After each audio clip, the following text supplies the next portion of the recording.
ಆತ್ಮೀಯ ವಿದ್ಯಾರ್ಥಿ ಬಂಧುಗಳೇ, ಈ ವಿಡಿಯೋದಲ್ಲಿ ಸಿರಿ ಕನ್ನಡ ಪ್ರಥಮ ಭಾಷಾ ಕನ್ನಡ ಪಠ್ಯಪುಸ್ತಕ ಭಾಗ 2 8ನೇ ತರಗತಿ ಪೂರಕ ಅಧ್ಯಯನ.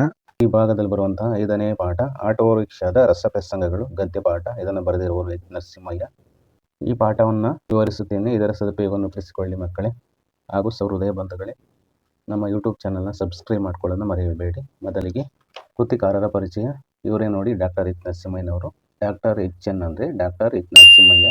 ಹಿಂದೆ ಜನಪ್ರಿಯರಾದ ಹೊಸೂರು ನರಸಿಂಹಯ್ಯನವರು ಜೂನ್ 6, 1920ರಂದು ಕೋಲಾರ ಜಿಲ್ಲೆಯ ಗೌರಿಬಿದನೂರು ತಾಲೂಕಿನ ಹೊಸೂರು ಗ್ರಾಮದಲ್ಲಿ ಒಂದು ಬಡ ಹಿಂದುಳಿದ ಕುಟುಂಬದಲ್ಲಿ ಜನಿಸಿದರು. ತಂದೆ ಹನುಮಂತಪ್ಪ, ತಾಯಿ ವೆಂಕಟಮ್ಮ.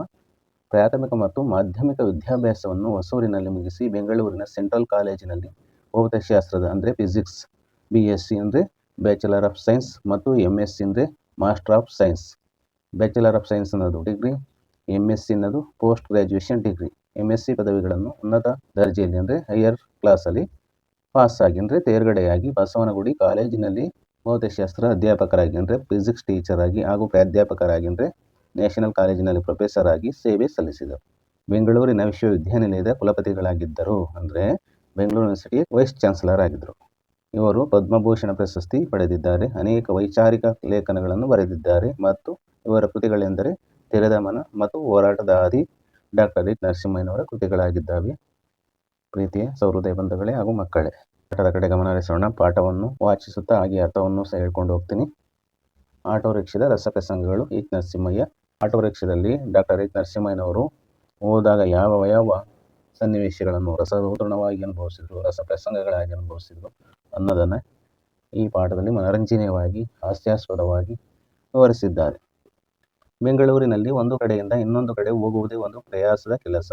ಕಾರ್ ಇರುವ ಕೆಲವೇ ಮಂದಿಗೆ, ಸ್ಕೂಟರ್ ಇರುವ ಸಾಕಷ್ಟು ಮಂದಿಗೆ ಇದೇನು ಅಂತಹ ಸಮಸ್ಯೆ ಇಲ್ಲ. ಬೆಂಗಳೂರಿನಲ್ಲಿ ಒಂದು ಕಡೆಯಿಂದ ಇನ್ನೊಂದು ಕಡೆ ಜರ್ನಿ ಮಾಡೋದು ಅಂದರೆ ಹೋಗೋದು ಅಂದರೆ ಬಹಳ ಪ್ರಯಾಸದ ಅಂದರೆ ಕಷ್ಟಕರವಾದ ಕೆಲಸವಾಗಿದೆ. ಏಕೆಂದರೆ ಕಾರ್ ಇರುವ ಕೆಲವೇ ಮಂದಿ ಅಂದರೆ ಜನಕ್ಕೆ ಕಾರ್ ಇತ್ತು, ಕೆಲವು ಜನರಿಗೆ ಸ್ಕೂಟರ್ ಇತ್ತು, ಅವ್ರಿಗೇನು ಸಮಸ್ಯೆ ಇಲ್ಲ. ಆದರೆ ಈಗ ಬೆಂಗಳೂರಲ್ಲಿ ಬಹಳ ಟ್ರಾಫಿಕ್ ಜಾಮ್ ಆಗಿದೆ. ಬೆಂಗಳೂರಿಗೆ ಬಂದ ಗಮನಿಸಿ ನೀವೆಲ್ಲರೂ ಸಹ ಇಲ್ಲಿ ಓಡಾಟ ಮಾಡೋದೇ ತುಂಬ ಕಷ್ಟಕರವಾದ ಸನ್ನಿವೇಶ ಇಂದಿನ ದಿನಗಳಲ್ಲಿ ಆಗಿದೆ. ಆದರೆ ನನ್ನಂಥವನಿಗೆ ಇಲ್ಲಿ ಡಾಕ್ಟರ್ ನರಸಿಂಹಯ್ಯನವರಿಗೆ ಇದೊಂದು ತಾಪತ್ರಯದ ಕೆಲಸ. ತಾಪತ್ರಯ ಅಂದರೆ ಕಷ್ಟವಾದ ಕೆಲಸವಾಗ್ತದೆ. ಸಮೀಪದ ಸ್ಥಳಗಳಿಗೆ ಹೋಗುವಾಗ ನಾನು ಸಾಮಾನ್ಯವಾಗಿ ನಡೆದೇ ಹೋಗುತ್ತೇನೆ. ಅವರಿಲ್ಲಾದರೂ ಸಹ ಹತ್ತಿರ ಸ್ಥಳಗಳಿಗೆ ಹೋಗ್ಬೇಕಾದ್ರೆ ನಡ್ಕೊಂಡು ಹೋಗ್ತಾರೆ ಅಂತ ವಾಕ್ ಮಾಡ್ಕೊಂಡು ಹೋಗ್ತಾರೆ.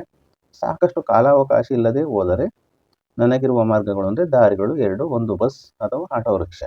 ಸಾಕಷ್ಟು ಕಾಲಾವಕಾಶ ನಡ್ಕೊಂಡು ಹೋಗೋದಕ್ಕಿಲ್ಲದೆ ಹೋದರೆ ಅವರು 2 ಮಾರ್ಗಗಳನ್ನು ಆಯ್ಕೆ ಮಾಡ್ಕೋತಿದ್ರಂತೆ, ಒಂದು ಬಸ್ ಅಥವಾ ಆಟೋ ರಿಕ್ಷಾ. ಬಸ್ಗಳ ಟೈಮ್ ಅನಿಶ್ಚಿತ. ಬಸ್ಗಳು ಸರಿಯಾದ ಸಮಯಕ್ಕೆ ಬರಲ್ಲ ಹಾಗೂ ತುಂಬ ಕಾಯಬೇಕಾದದ್ದು, ತುಂಬ ವೇಟ್ ಮಾಡಬೇಕಾಗ್ತದೆ, ಕಾಯಬೇಕಾಗ್ತದೆ. ಆ ನೂಕುನುಗ್ಗಲಲ್ಲಿ ಬಸ್ ಸಂಚಾರ ಬಹಳ ದುಸ್ತರ. ಜನ ಗಿಜಿಗಿಜಿನೇ ಬಸ್ಗಳಿಗೆ ಹತ್ತಾರೆ. ಬೆಂಗಳೂರಿನ ನಗರ ಸಾರಿಗೆ ಇದೆಯಲ್ಲ, ಅದರಲ್ಲಿ ನೂಕುನುಗ್ಗಲು ಜಾಸ್ತಿ ಇರ್ತದೆ. ಗಮನಿಸಿ, ಕೆಲವು ಬಸ್ಗಳು ಮಾತ್ರ ಖಾಲಿ ಇರ್ತವೆ. ಪ್ರತ್ಯೇಕವಾಗಿ ಎಲ್ಲ ಬಸ್ಗಳಲ್ಲೂ ರಶ್ ಅನ್ನೋದು, ನೂಕುನುಗ್ಗಲು ಅನ್ನೋದು ಇದ್ದೇ ಇರ್ತದೆ. ಬಸ್ ಸಂಚಾರ ಮಾಡುವುದು ಬಹಳ ಕಷ್ಟಕರವಾದ ಕೆಲಸವಾಗಿದೆ. ಇಲ್ಲಿ ಚಿತ್ರದಲ್ಲಿ ನೋಡಿ, ಲೇಖಕರಲ್ಲಿ ನಿಂತಿದ್ದಾರೆ. ಇಲ್ಲಿ ಬೆಂಗಳೂರು ನಗರ ಸಾರಿಗೆ ಬಸ್ನಲ್ಲಿ ಹಿಂಗೆ ನೂಕುನುಗ್ಗಲಾಗಿದೆ. ಕೆಲವು ಪ್ರಾಣಿಗಳಿದ್ದಾವೆ, ದನಗಳು, ಎಮ್ಮೆಗಳು, ನಾಯಿ, ಮನುಷ್ಯಗೆ ಬರ್ತಿದ್ದಾನೆ. ಆಟೋ ಇಲ್ಲಿದೆ ನೋಡಿ, ಆಟೋದಲ್ಲಿ ನಿಂತಿದ್ದಾನೆ ಮನುಷ್ಯ, ಸೂಟ್ ಕೇಸ್ ಇಟ್ಕೊಂಡು ಬರ್ತಾ ಇದ್ದಾನೆ. ಈ ಚಿತ್ರವನ್ನು ಗಮನಿಸಿದ್ರಲ್ಲ, ಇಲ್ಲಿ ಜನ ನಿಂತಿದ್ದಾರೆ ನೋಡಿ, ಜನ ಮಂದಿ. ಇನ್ನು ಉಳಿದಿರೋದು ಒಂದೇ ಮಾರ್ಗ, ಲೇಖಕರಿಗೆ ಒಂದೇ ದಾರಿಯಾಗಿದೆ, ಆಟೋ ರಿಕ್ಷಾ. ಆಟೋ ರಿಕ್ಷಾಕ್ಕೆ ಹೋಗಬೇಕು. ನನಗೆ ಆಟೋ ರಿಕ್ಷಾ ಅಂದರೆ ತುಂಬ ಭಯ. ಲೇಖಕರಿಗೆ ಆಟೋ ರಿಕ್ಷಾ ಅಂದರೆ ಬಹಳ ಭಯ ಆಗ್ತಿತ್ತಂತೆ. ಏಕೆಂದರೆ ಅವು ಪಾದರಸದಂತೆ ಚಲಿಸುತ್ತವೆ. ಪಾದರಸ ಅಂದರೆ ರಭಸದಂತೆ ಚಲಿಸ್ತಾವಂತೆ. ಆದರೆ ಒಂದು ವ್ಯತ್ಯಾಸ, ಪಾದರಸ ತಗ್ಗಿದ್ದ ಕಡೆ ಹೋಗುತ್ತೆ, ಪಾದರಸ ಇದೆಯಲ್ಲ ತಗ್ಗು ಡೌನ್ ಕಡೆ ಹೋಗುತ್ತೆ. ಆಟೋ ರಿಕ್ಷಾ ಅಂತ ಸೀಮಿತ ಅಭ್ಯಾಸ, ಉದ್ದೇಶವಿಲ್ಲ. ಆಟೋ ರಿಕ್ಷಾಕ್ಕೆ ಮಾತ್ರ ಅಂತ ಲಿಮಿಟೆಡ್ ಅಭ್ಯಾಸ ಇಲ್ಲ, ಉದ್ದೇಶವಿಲ್ಲ. ತಗ್ಗು ಉಬ್ಬುಗಳ ಭೇದ ಭಾವವಿಲ್ಲದೆ, ಡೌನ್ ಅಂಡ್ ಅಪ್ ಯಾವುದೇ ಭೇದ ಭಾವವಿಲ್ಲದೆ, ಲಂಗು ಲಗಾಮಿಲ್ಲದೆ, ಯಾವುದೇ ಅಡೆತಡೆಗಳಿಲ್ಲದೆ ಕುದುರೆಯಂತೆ ಧಾವಿಸುತ್ತದೆ. ಅಂದರೆ ವೇಗವಾಗಿ ಆಟೋ ಓಡ್ತದೆ. ಅಂದರೆ ಪಾದರಸ ತಗ್ಗಿರೋ ಕಡೆ ಹೋಗ್ತದೆ, ಆದರೆ ಆಟೋ ತಗ್ಗು ಉಬ್ಬುಗಳ ಯಾವುದೇ ಭೇದ ಭಾವ ಇರಲ್ಲ, ಯಾವುದೇ ಅಡೆತಡೆ ಇರಲ್ಲ, ಕುದುರೆಯಂತೆ ವೇಗವಾಗಿ ಓಡ್ತದೆ. ನನಗೆ ಜೀವದ ಮೇಲೆ ತುಂಬ ಆಸೆ. ಪಾಪ ಲೇಖಕರಿಗೆ ತಮ್ಮ ಜೀವದ ಮೇಲೆ ತುಂಬ ಆಸೆ ಇದೆ. ಬಹಳ ವರ್ಷ ಆರೋಗ್ಯವಾಗಿ ಬದುಕಬೇಕೆಂಬ ಹಂಬಲ ಚಪಲ. ಲೇಖಕರಿಗೆ ಶತಾಯುಷಿಗಳಿಗಿಂತ ಹೆಚ್ಚು ವರ್ಷ ಬದುಕಬೇಕು ಅನ್ನೋ ಹಂಬಲ ಚಪಲ ಇರ್ತದೆ, ಆಸೆ ಇರ್ತದೆ. ನಮಗೂ ಸಹ ಆಸೆ ಇರಲ್ವಾ, ಹೆಚ್ಚು ಕಾಲ ದೀರ್ಘಾಯುಷ್ಯವಾಗಿ ಬದುಕಬೇಕು ಅನ್ನೋದು. ಹಾಗೆ ಲೇಖಕರಿಗೂ ಇತ್ತು. ಆಟೋ ರಿಕ್ಷಾ ಪ್ರಯಾಣದಿಂದ 2 ವಿಧವಾದ ಅಪಘಾತಗಳಾಗಬಹುದು. ಇವರು ಲೇಖಕರು ಗಮನಿಸಿದ್ರು, ಮನಸ್ಸಿನಲ್ಲಿ ಯೋಚನೆ ಮಾಡ್ತಿದ್ರು. ಆಟೋ ರಿಕ್ಷಾ ಜರ್ನಿ ಮಾಡೋದ್ರಿಂದ 2 ವಿಧವಾದ ಆಕ್ಸಿಡೆಂಟ್ ಆಗ್ಬೋದು. ಮೊದಲನೇದು ಕೈಕಾಲು ಮುರಿಯಬಹುದು, ಕೈಕಾಲು ಮುರ್ಕೊಂಡು ಹೋಗ್ಬೋದು. ಎರಡನೇದಾಗಿ ಸೆಕೆಂಡ್ಲಿ ಅಲ್ಲಿಯೇ ಕೊನೆಯ ಉಸಿರೆಳೆಯಬಹುದು. ಅಂದರೆ ಅಲ್ಲಿ ಆಕ್ಸಿಡೆಂಟ್ ಆದಾಗ ಸತ್ತು ಹೋಗ್ಬೋದು. ಬಹು ವರ್ಷ ಬದುಕಬೇಕೆಂಬ ಉತ್ಕಟ ಆಸೆ ಇದ್ದರೂ ಕೈಕಾಲು ಮುರಿದುಕೊಂಡು ಮೂಳೆ ವೈದ್ಯರ ಕೈಗೆ ಸಿಕ್ಕಿ ದೇಹದಲ್ಲಿ ನಟ್ಟು ಬೋಲ್ಟು ಹಾಕಿಸಿಕೊಂಡು ಬಹಳ ವರ್ಷ ನಾನು ಜೀವನ ಮಾಡಬೇಕು, ಬದುಕಬೇಕು, ಉತ್ಕಟ ಅಂದರೆ ಅಧಿಕ ಆಸೆ ಇದ್ದರು ಆಕಸ್ಮಿಕವಾಗಿ ಆಕ್ಸಿಡೆಂಟ್ ಆಗಿ ಕೈಕಾಲು ಮುರಿದುಕೊಂಡ್ರೆ ಮೂಳೆ ಡಾಕ್ಟರ್ ಇರಲ್ಲ, ಆರ್ಥೋಪೆಡಿಸ್ಟ್ಸ್ ಅಂತ ಕರೀತಾರೆ, ಬೋನ್ ಡಾಕ್ಟರ್ ಕೈಗೆ ಸಿಕ್ಕರೆ ಮುರ್ಕೊಂಡ್ರೆ ಮೂಳೆ ಮರೆದಿರುವಂಥ ಜಾಗಕ್ಕೆ ರಾಡ್ಗಳನ್ನ ಹಾಕಿ ವೈಟ್ ಸಿಮೆಂಟ್ನಿಂದ ಪ್ಯಾಕ್ ಮಾಡಿರೋದನ್ನ ನೀವು ಗಮನಿಸಿ. ಅದನ್ನೇ ಇಲ್ಲಿ ಲೇಖಕರು ಮೂಳೆ ವೈದ್ಯರ ಕೈಗೆ ಸಿಕ್ಕಿ ದೇಹದಲ್ಲಿ ನಟ್ಟು ಬಿಟ್ಟು ಹಾಕಿಸ್ಕೊಂಡು ಅಂತ ಹೇಳ್ತಾ ಇದ್ದಾರೆ. ಬದುಕುವುದಕ್ಕಿಂತ ಅಲ್ಲಿ ಭಗವಂತನ ಪಾದಾರವಿಂದವನ್ನು ಸೇರುವುದೇ ಲೇಸು ಎಂದು ನನ್ನ ಅಭಿಪ್ರಾಯ. ಆ ಮೂಳೆ ಡಾಕ್ಟರ್ ಕೈಲಿ ನನ್ನ ಕೈಕಾಲುಗಳು ಮುರಿದುಕೊಂಡು ನಟ್ಟು ಬಟ್ಟು ಹಾಕಿಸ್ಕೊಂಡು ಜೀವನ ಮಾಡೋದಕ್ಕಿಂತ ಅಲ್ಲಿ ಭಗವಂತನಂದ್ರೆ ಶಿವನ ಪಾದಾರವಿಂದವನ್ನು ಶಿವನ ಪಾದಕ್ಕೆ ಸೇರಬೇಕು ಅನ್ನೋದು ಉತ್ತಮ ಅಂತ ಲೇಖಕರ ಅಭಿಪ್ರಾಯವಾಗಿದೆ. ಇದೆಲ್ಲವನ್ನು ಗಮನದಲ್ಲಿಟ್ಟುಕೊಂಡು ಅಪಘಾತಗಳಿಂದ ಪಾರಾಗಲು ನನಗೆ ತೋಚಿದ ಎಲ್ಲ ಮುಂಜಾಗ್ರತೆ ಕ್ರಮಗಳನ್ನು ತೆಗೆದುಕೊಳ್ಳುತ್ತೇನೆ. ಆಟೋ ರಿಕ್ಷಾ ಪ್ರಯಾಣ ನನಗೆ ವಿಧ ವಿಧವಾದ ಅನುಭವಗಳನ್ನು ತಂದುಕೊಡುತ್ತದೆ. ಇಲ್ಲಿಂದಲೇ ಪ್ರಾರಂಭವಾಗುತ್ತದೆ ಲೇಖಕರಿಗೆ ಆಟೋ ರಿಕ್ಷಾದ ರಸಪ್ರಸಂಗಗಳು ಹೇಗೆ ಎಕ್ಸ್ಪೀರಿಯನ್ಸ್ ಆಯಿತು, ಅನುಭವ ಆಯಿತು ಅನ್ನೋದನ್ನ ಲೇಖಕರು ಮುಂದಿನ ಭಾಗದಲ್ಲಿ ಹೇಳ್ಕೊಂಡು ಹೋಗ್ತಾರೆ. ಆಟೋ ರಿಕ್ಷಾ ಹತ್ತುವುದಕ್ಕಿಂತ ಮುಂಚೆ ಸ್ವಲ್ಪ ನಿಧಾನವಾಗಿ ಓಡಿಸಪ್ಪ, ಇನ್ನು 50 ಪೈಸೆ ಜಾಸ್ತಿ ಕೊಡ್ತೇನೆ, ನನಗೆ ವಯಸ್ಸಾಗಿದೆ, ಎತ್ತಿ ಹಾಕುವುದನ್ನು ತಡೆದುಕೊಳ್ಳಲು ಆಗುವುದಿಲ್ಲ ಅಂತ ಒಮ್ಮೆ ಅಂದೆ. ಒಂದ್ಸಲಿ ಎಚ್ ಎನ್ ನರಸಿಂಹಯ್ಯನವರು ಆಟೋ ರಿಕ್ಷಾಗೆ ಹತ್ತುವುದಕ್ಕಿಂತ ಮುಂಚೆ ಆಟೋ ರಿಕ್ಷಾದ ಚಾಲಕನಿಗೆ ಹೇಳ್ತಾರೆ ಏನಂತ, ಅವನು ವೇಗವಾಗಿ ಓಡಿಸ್ತಾನೆ ಅಂತ, ಸ್ವಲ್ಪ ನಿಧಾನವಾಗಿ ಓಡಿಸಪ್ಪ, ಇನ್ನು 50 ಪೈಸೆ. ಆಗಿನ ಕಾಲದಲ್ಲಿ 50 ಪೈಸೆ ಅನ್ನೋದು ಬಹಳ ದೊಡ್ಡ ಹಣ. ಈಗ ಹಣದ ಮೌಲ್ಯ ಏನಾಗ್ತಾ ಇದೆ ಅನ್ನೋದು ನೋಡಿ, ಜಾಸ್ತಿ ಕೊಡ್ತೀನಿ, ನಿನಗೆ ಹೆಚ್ಚುವರಿಯಾಗಿ ಕೊಡ್ತೀನಿ, ನನಗೆ ವಯಸ್ಸಾಗಿದೆ, ನನಗೆ ತುಂಬ ವಯಸ್ಸಾಗಿದೆ, ಆಟೋ ರಿಕ್ಷಾ ಕೂಕೂತಲ್ಲ ಎತ್ತಿ ಆಗ್ತದಲ್ಲ ಅದನ್ನು ತಡೆದುಕೊಳ್ಳಲು ಆಗುವುದಿಲ್ಲ ಅಂತ ಒಮ್ಮೆ ಆಟೋ ರಿಕ್ಷಾದ ಚಾಲಕಗೆ ಲೇಖಕರು ಹೇಳ್ತಾರೆ. ಆಗ ಆಟೋ ರಿಕ್ಷಾದ ಚಾಲಕ ಹೇಳ್ತಾನೆ, ರೀ ಸ್ವಾಮಿ ಸುಮ್ಮನೆ ಕೂತ್ಕೊಳ್ಳಿ, ನಿಮ್ಮಂಥವರಿಂದಲೇ ಆಕ್ಸಿಡೆಂಟ್ ಆಗುವುದು, ಹತ್ತುವುದಕ್ಕಿಂತ ಮುಂಚೆನೇ ಅಪಶಕುನ ಅಂತ ಹೇಳ್ತಾನೆ. ಆಟೋ ರಿಕ್ಷಾ ಚಾಲಕ, ರೀ ಸ್ವಾಮಿ ಸುಮ್ಮನೆ ಕೂತ್ಕೊಳ್ರಿ, ನಿಮ್ಮಂಥವರಿಂದಲೇ ಅಪಘಾತಗಳು ಹೆಚ್ಚಾಗ್ತಾ ಇರೋದು, ಹತ್ತುವುದಕ್ಕಿಂತಲೇ ಮುಂಚೆನೇ ನೀವು ಅಪಶಕನ ನುಡಿತಿದ್ದೀರಾ ಎಂದು ಸಿಡುಕಿ ಗಾಡಿ ಸ್ಟಾರ್ಟ್ ಮಾಡಿದ ಗಾಡಿಯನ್ನು ಪ್ರಾರಂಭ ಮಾಡ್ತಾನೆ ಆಟೋ ರಿಕ್ಷಾವನ್ನು ಓಡಿಸೋಕ್ಕೆ. ಒಂದು ಸಲದ ಆಟೋ ರಿಕ್ಷಾದ ಅನುಭವವನ್ನು ನರಸಿಂಹಯ್ಯನವರು ಹೇಳ್ತಾ ಇದ್ದಾರೆ. ಇನ್ನೊಂದು ಸಲ ಇನ್ನೊಬ್ಬ ಚಾಲಕ, ಸ್ವಾಮಿ ನಿಶ್ಚಿಂತೆಯಾಗಿ ಕುಳಿತುಕೊಳ್ಳಿ, ಏನು ಭಯಪಡಬೇಡಿ, ಆಗುವುದನ್ನು ಯಾರೂ ತಪ್ಪಿಸಲು ಸಾಧ್ಯವಿಲ್ಲ, ಎಲ್ಲ ಹಣೆ ಬರಹ, ಹೋಗಬೇಕು ಅಂತ ಇದ್ದರೆ ಎಷ್ಟೇ ನಿಧಾನವಾಗಿ ಓಡಿಸಿದರೂ ಅನಾಹುತ ಹಾಗೆ ಆಗುತ್ತದೆ, ಮನೆಯಲ್ಲಿ ಮಲಗಿದ್ದಾಗ ಆಯಸ್ಸು ಮುಗಿದರೆ ಹಾಗೆ ಹೋಗುತ್ತದೆ ಅಂತ ಹೇಳ್ತಾನೆ. ಇನ್ನೊಬ್ಬ ಆಟೋ ಚಾಲಕ ಹೇಳ್ತಾನೆ, ಸ್ವಾಮಿ ನೀವು ಯಾವುದೇ ಚಿಂತೆ ಇಲ್ಲದೆ ಕೂತ್ಕೊಳ್ಳಿ, ಏನು ಭಯಪಡಬೇಡಿ, ಮುಂದೆ ಆಗೋದನ್ನ ನಾವು ತಪ್ಸಕ್ಕಾಗ್ತದ, ಎಲ್ಲ ಹಣೆ ಬರಹ, ಬ್ರಹ್ಮ ಲಿಖಿತ, ವಿಧಿ ಲಿಖಿತ, ಏನು ಭಯಪಡಬೇಡಿ ಅಂತ ಹೇಳ್ತಾನೆ. ಹೋಗ್ಬೇಕು ಅಂತ ನಾವು ಸತ್ತು ಹೋಗ್ಬೇಕು ಅಂತ ಇದ್ರೆ ಎಷ್ಟೇ ನಿಧಾನವಾಗಿ ಓಡಿಸಿದ್ರು, ಜೋರಾಗಿ ಓಡಿಸಿದ್ರು ಅಷ್ಟೇ, ನಿಧಾನವಾಗಿ ಓಡಿಸಿದ್ರು ಅಷ್ಟೇ, ಅನಾಹುತ ಕೆಟ್ಟದು ಹಾಗೆ ಆಗ್ತದೆ. ಅವನು ಇನ್ನೊಂದು ಉದಾಹರಣೆ ಕೊಡ್ತಾನೆ ಆಟೋ ಚಾಲಕ, ಮನೆಯಲ್ಲಿ ನಾವು ಮಲಗಿರ್ತೀವಲ್ಲ, ನಮ್ಮ ಆಯಸ್ಸು ಮುಗಿದೋದ್ರೆ ಹಾಗೆ ಹೋಗ್ತದೆ, ನಾವು ಮನೆಯಲ್ಲಿ ಮಲಗಿದ್ದಾಗಲೇ ತೀರ್ಕೋತೀವಿ, ನಮ್ಮ ಆಯಸ್ಸು ಎಷ್ಟರವರೆಗೆ ಗಟ್ಟಿಯಾಗಿರ್ತದೋ ಅಷ್ಟರವರೆಗೆ ಮಾತ್ರ ನಾವು ಬದುಕ್ತೀವಿ ಅಂತ ನಿರರ್ಗಳವಾಗಿ ಈ ಧರ್ಮಭೂಮಿಯಲ್ಲಿ ಸಂಜಾತರಲ್ಲಿ ವೃತ್ತಗತವಾಗಿರುವ ಕರ್ಮ ಸಿದ್ಧಾಂತವನ್ನು ಬೋಧಿಸಲು ಮೊದಲು ಮಾಡಿದ. ಈ ನಮ್ಮ ಭಾರತ ದೇಶವನ್ನ ಧರ್ಮಭೂಮಿ ಅಂತ ಲೇಖಕರು ಕರೆದಿದ್ದಾರೆ. ಸಂಜಾತರಲ್ಲಿ ನಾವು ಹುಟ್ಟಿರುವಂಥವರಲ್ಲಿ ವೃತ್ತಗತವಾಗಿರುವ, ನಮ್ಮ ಭಾರತೀಯರಲ್ಲಿ ವೃತ್ತಗತವಾಗಿರುವ ಕರ್ಮ ಸಿದ್ಧಾಂತ, ನಮ್ಮ ಕೆಲಸದ ಸಿದ್ಧಾಂತ ಬೋಧಿಸಲು ಮೊದಲು ಮಾಡಿದ. ಅವನು ಹೇಳಲು ಪ್ರಾರಂಭ ಮಾಡ್ತಾನೆ, ಅಪಘಾತಕ್ಕೆ ನಾವಾಗಲಿ ವೇಗವಾಗಲಿ ಕಾರಣವಲ್ಲ, ಇದೆಲ್ಲ ವಿಧಿಲಿಖಿತ ಎಂಬ ಅಪಾಯ ಸಿದ್ಧಾಂತವನ್ನು ಕೇಳಿ ನನಗೂ ಇನ್ನೂ ಭಯವಾಯಿತು. ಲೇಖಕರಿಗೆ ಅಪಘಾತಕ್ಕೆ ನಾವಾಗಲಿ ಆಕ್ಸಿಡೆಂಟ್ಗೆ ನಾವಾಗಲಿ ಹೊಣೆ ಆಗಲ್ಲ, ವೇಗವಾಗಲಿ ಕಾರಣವಲ್ಲ, ಫಾಸ್ಟಾಗಿ ಹೋಗೋದು ಕಾರಣವಲ್ಲ, ಇದೆಲ್ಲ ವಿಧಿಲಿಖಿತ, ನಮ್ಮ ಬರೆದಂತಹ ಲಿಖಿತ. ವಿಧಿ ಅಂದರೆ ವಿಧಿಯಮ್ಮ, ಬ್ರಹ್ಮನ ಲಿಖಿತ. ಹಿಂದೂ ಧರ್ಮದಲ್ಲಿ ಮಕ್ಕಳು ಹುಟ್ಟಿದಾಗ ಬ್ರಹ್ಮ ಮಕ್ಕಳ ಹಣೆ ಬರಹವನ್ನು ಬರೀತಾನೆ ಅಂತ ನಂಬಿಕೆ ಇದೆ ಎಂಬ ಅಪಾಯ ಸಿದ್ಧಾಂತವನ್ನು ಕೇಳಿ ನನಗೇನ್ರಲ್ಲಿ ಲೇಖಕರಾದ ನರಸಿಂಹಯ್ಯನವರಿಗೆ ಇನ್ನೂ ಭಯ ಜಾಸ್ತಿ ಆಗ್ತದೆ.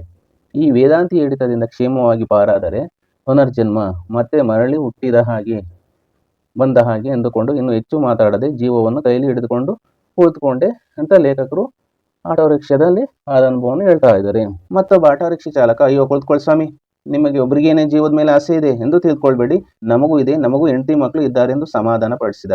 ಇನ್ನೊಬ್ಬ ಆಟೋ ಚಾಲಕ ಏನ್ ಮಾಡ್ತಾನಪ್ಪ ಅಂದ್ರೆ, ಅಯ್ಯೋ ಕುಳಿತುಕೊಳ್ರಿ ಸ್ವಾಮಿ, ನಿಮ್ಗೊಬ್ರಿಗೇನೆ ಜೀವದ ಮೇಲೆ ಆಸೆ ಇರೋದು, ನನಗೂ ಜೀವದ ಮೇಲೆ ಆಸೆ ಇದೆ, ನಮಗೂ ಇದೆ, ಹೆಂಡತಿ ಮಕ್ಕಳು ನಮಗೂ ಇದ್ದಾರೆ ಎಂದು ಸಮಾಧಾನವನ್ನು ಪಡಿಸ್ತಾರೆ.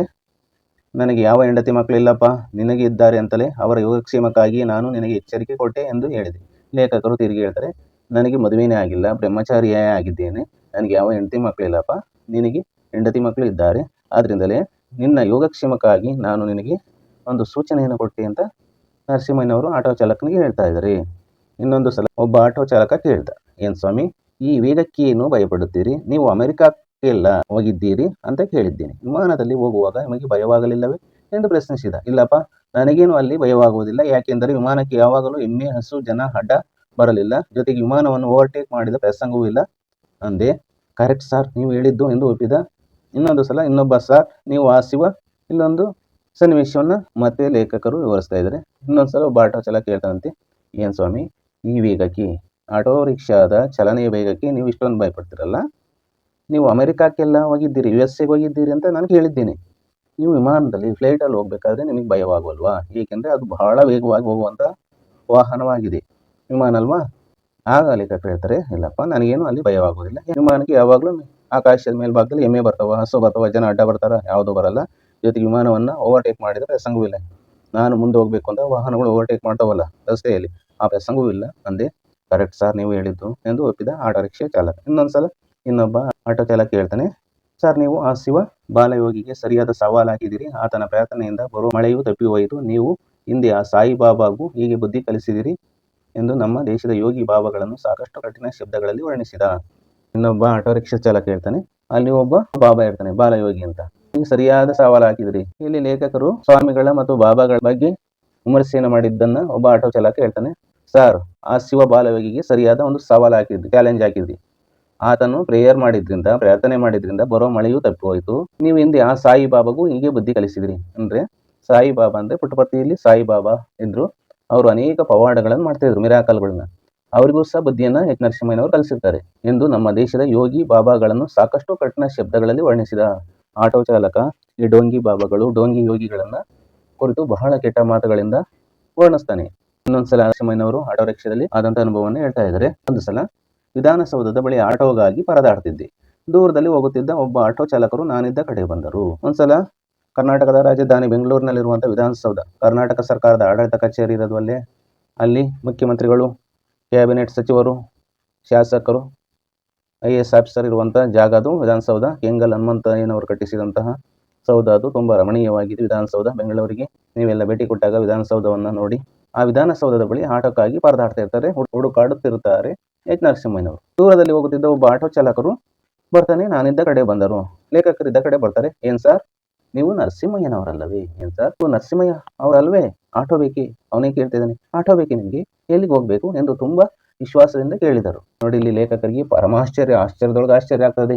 ಇಂದಿನ ಆಟೋ ರಿಕ್ಷಾ ಚಾಲಕರು ಅನೇಕ ಮಾತುಗಳನ್ನಾಡಿದ ಕಹಿ ಅನುಭವಗಳು ಲೇಖಕರಿಗೆ ಆಗಿರ್ತವೆ. ಇಲ್ಲಿನ ಕಹಿ ಅನುಭವಗಳಿಗಿಂತ ತೀರ ಭಿನ್ನವಾದ ಅನುಭವ ಆಟೋ ಚಾಲಕರಲ್ಲೂ ಸಹ ಒಳ್ಳೆಯವರು ಇರ್ತಾರೆ ಅನ್ನೋದು ಎಚ್ ನರಸಿಂಹಯ್ಯನವರಿಗೆ ಅನುಭವ ಆಗ್ತದೆ, ಎಕ್ಸ್ಪೀರಿಯನ್ಸ್ ಆಗ್ತದೆ. ಬಸವನಗುಡಿ ನ್ಯಾಷನಲ್ ಕಾಲೇಜ್ಗೆ ಹೋಗ್ಬೇಕಪ್ಪ ಅಂತ ನರಸಿಂಹಯ್ಯನವರು ಹೇಳ್ತಾರೆ. ಕೂತ್ಕೊಳ್ಳಿ ಅಂದ್ರು ಆಟೋ ಚಾಲಕ. ಏನ್ ಸರ್ ನೀವು ವೈಸ್ ಚಾನ್ಸಲರ್ ಆಗಿದ್ದೀರಿ, ನೀವು ಉಪಕುಲಪತಿಗಳು ಬೆಂಗಳೂರಿನ ವಿಶ್ವವಿದ್ಯಾನಿಲಯದಲ್ಲಿ ಆಗಿದ್ದೀರಿ ಅಲ್ವಾ? MLC ಆಗಿದ್ದೀರಿ. MLC ಅಂದ್ರೆ ಮೆಂಬರ್ ಆಫ್ ಲೆಜಿಸ್ಲೇಚರ್ ಕೌನ್ಸಿಲ್ ಅಂತ. ಕರ್ನಾಟಕದಲ್ಲಿ ವಿಧಾನಸಭಾ ಸದಸ್ಯರು ಮತ್ತು ವಿಧಾನ ಪರಿಷತ್ ಸದಸ್ಯರು ಅಂತ ಇದ್ದಾರೆ. MLC ಅಂದ್ರೆ ವಿಧಾನ ಪರಿಷತ್ ಸದಸ್ಯರು ಅಂತ ಅದ್ರರ್ಥ. ನೀವು ಆಗಿದ್ರಿ ಅಲ್ವಾ? ಒಂದು ಕಾರ್ ಇಟ್ಕೊಳ್ಳೋದಕ್ಕಾಗ್ಲಿಲ್ವೇ? ನಿಮಗೆ ಒಂದು ಕಾರ್ ಇಟ್ಕೊಳ್ಳೋಕ್ಕೂ ಸಹ ಆಗ್ಲಿಲ್ವೇ ಸ್ವಾಮಿ? ಈ ವಯಸ್ಸಿನಲ್ಲಿ, ಈ ಬಿಸಿಲಿನಲ್ಲಿ ಆಟೋ ಹುಡುಕ್ತಿದ್ದೀರಿ, ಇಷ್ಟು ಇಳಿ ವಯಸ್ಸಿನಲ್ಲಿ ಈ ಬಿಸಿಲಿನಲ್ಲಿ ನೀವು ಆಟೋ ಹುಡುಕ್ತಿದ್ದೀರಲ್ವಾ? ಯಾರೋ ಕಾರ್ ಇಟ್ಕೊಂಡಿದ್ದಾರೆ.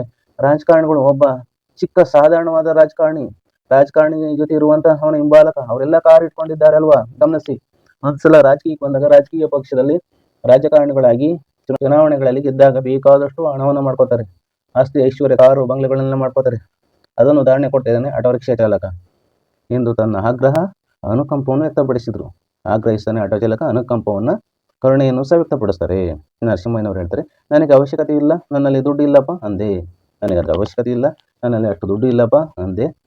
ಆಗ ಆಟೋ ಚಾಲಕ, ಇದು ಅಯೋಗ್ಯರಿಗೆ ಕಾಲ ಸರ್, ಯೋಗ್ಯರಿಗೆಲ್ಲ ಸತ್ಯವಂತರಿಗೆ ಕಾಲ ಅಲ್ಲ, ಅಯೋಗ್ಯರು ಕೆಟ್ಟವರಿಗೆ ಕಾಲ ಸರ್ ಅಂತ ಹೇಳ್ತಾನೆ. ಎಂಬುದಾಗಿ ಹೇಳಿ ಅದೇ ದಾಟಿಯಲ್ಲಿ ಮುಂದುವರಿದು ಸಾರ್ವಜನಿಕ ಕ್ಷೇತ್ರದ ಆಯಕಟ್ಟಿನಲ್ಲಿ ಕುಳಿತಿರುವ ಎಲ್ಲಾ ಸೇವಕರನ್ನು ಅಚಾಮಗೋಚರವಾಗಿ ಬೈದುಕೊಂಡು ಬಂದರು. ಮುಂದುವರೆದು ಆಟೋ ಚಾಲಕ ಅದೇ ದಾಟಿಯಲ್ಲಿ ಹೇಳ್ತಾ ಇದ್ದಾನೆ, ಸಾರ್ವಜನಿಕ ಕ್ಷೇತ್ರದ ಆಯಕಟ್ಟು ಅಂದ್ರೆ, ಸಾರ್ವಜನಿಕ ಕ್ಷೇತ್ರ ಅಂದ್ರೆ ರಾಜಕಾರಣಿಯಾಗಿ ಚುನಾವಣೆಗಳಲ್ಲಿ ಗೆದ್ದು ಜನಪ್ರತಿನಿಧಿಗಳಾಗಿ ಆಯ್ಕೆಯಾಗಿರುವಂತಹ ಜನರು. ಇಲ್ಲಿ ಸೇವಕ ಅಂದ್ರೆ ರಾಜಕಾರಣಿಗಳನ್ನ ವಾಚಾಮಗೋಚರವಾಗಿ, ಹಿಗ್ಗಾಮುಗ್ಗವಾಗಿ ಬೈದುಕೊಂಡು ಬಂದ್ರು. ಒಂದು ಸಂಜೆ ಜಯನಗರದಲ್ಲಿರುವ ನ್ಯಾಷನಲ್ ಕಾಲೇಜಿನಲ್ಲಿ ಒಂದು ಕಾರ್ಯಕ್ರಮ ಇತ್ತು. ಬೆಂಗಳೂರಿನ ಜಯನಗರದಲ್ಲಿ ನ್ಯಾಷನಲ್ ಕಾಲೇಜ್ ಇದೆ, ಅಲ್ಲಿ ಒಂದು ಪ್ರೋಗ್ರಾಮ್ ಇರ್ತದೆ. ಅದು ಮುಗಿಯುವುದು ರಾತ್ರಿ 10 ಗಂಟೆ ಆಯಿತು. ಆಗ ಲೇಖಕರು ಆಟೋಕ್ಕಾಗಿ ಕಾಲೇಜಿನ ಹತ್ತಿರ ಅಲ್ಲಿ ಕೆಲವು ಉಪಾಧ್ಯಾಯರೊಂದಿಗೆ ಕಾದು ನಿಂತಿದ್ರು. ಕೆಲವು ಟೀಚರೊಂದಿಗೆ ನರಸಿಂಹಯ್ಯನವರು ಆಟೋ ಹತ್ಬೇಕು ಅಂತ ವೇಟಿಂಗ್ ಮಾಡ್ತಾ ನಿಂತಿದ್ರು. ಇಷ್ಟು ಹೊತ್ತಿನಲ್ಲಿ ಹಾಸ್ಟೆಲ್ನಲ್ಲಿ ಊಟ ಇರುವುದಿಲ್ಲ, ಆದುದರಿಂದ ನಮ್ಮ ಮನೆಗೆ ಬಂದು ಊಟ ಮಾಡಿಕೊಂಡು ಹೋಗಿ ಎಂದು ಒಬ್ಬಿಬ್ಬ ಉಪಾಧ್ಯಾಯರು ಒತ್ತಾಯಪಡಿಸ್ತಿದ್ರು.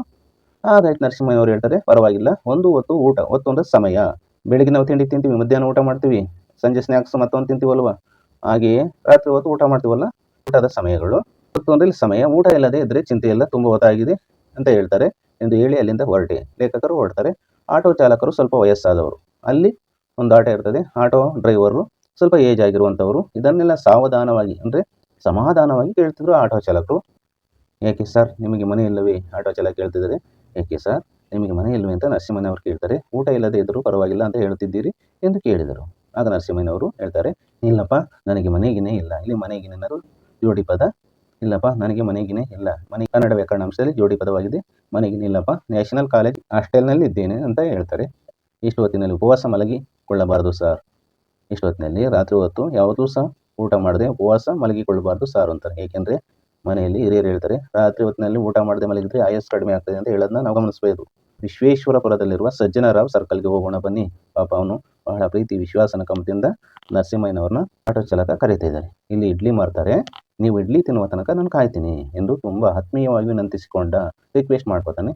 ಆಗ ನರಸಿಂಹಯ್ಯನವರು ಹೇಳ್ತಾರೆ, ತುಂಬ ಥ್ಯಾಂಕ್ಸ್, ನಿಮ್ಮಂಥವರು ಬಹಳ ಅಪರೂಪ, ನಿಮ್ಮಂಥ ಜನಗಳು ಸಿಗೋದು ಬಹಳ ಅಪರೂಪವಾಗಿದೆ. ಆಟೋದವರಿಗೂ ಮಾನವೀಯತೆ ಇಲ್ಲ ಎಂದು ಹೇಳ್ತಾರೆ, ಮನುಷ್ಯತ್ವ ಇಲ್ಲ ಅಂತ ಹೇಳ್ತಾರೆ. ನೀವು ಅದಕ್ಕೆ ಅಪವಾದ, ನೀವು ಅದಕ್ಕೆ ವಿರುದ್ಧವಾಗಿ ನನ್ನ ಹತ್ರ ಆತ್ಮೀಯವಾಗಿ ನಡ್ಕೊಂಡ್ರಿ ಎಂದು ವಂದಿಸಿದೆ. ಅವರಿಗೆ ಧನ್ಯವಾದವನ್ನು ನರಸಿಂಹಯ್ಯನವರು ಹೇಳ್ತಾರೆ. ವಿದ್ಯಾರ್ಥಿ ಮಿತ್ರರೇ ಹಾಗೂ ಸಹೃದಯ ಬಂಧುಗಳೇ, ಆಟೋ ರಿಕ್ಷಾದ ರಸಪ್ರಸಂಗಗಳು ಪಾಠವನ್ನು ಮನಪೂರ್ವಕವಾಗಿ ವಿವರಿಸಿದ್ದೇನೆ. ಈ ವಿಡಿಯೋಕ್ಕೆ ಲೈಕ್ ಮಾಡಿ, ಕಮೆಂಟ್ ಮಾಡಿ ಹಾಗೂ ನಿಮ್ಮ ಫ್ರೆಂಡ್ಸ್ಗೆ ಶೇರ್ ಮಾಡ್ಕೊಳ್ಳಿ. ನಮ್ಮ ಯೂಟ್ಯೂಬ್ ಚಾನಲ್ನ ಸಬ್ಸ್ಕ್ರೈಬ್ ಮಾಡ್ಕೊಳ್ಳಿ.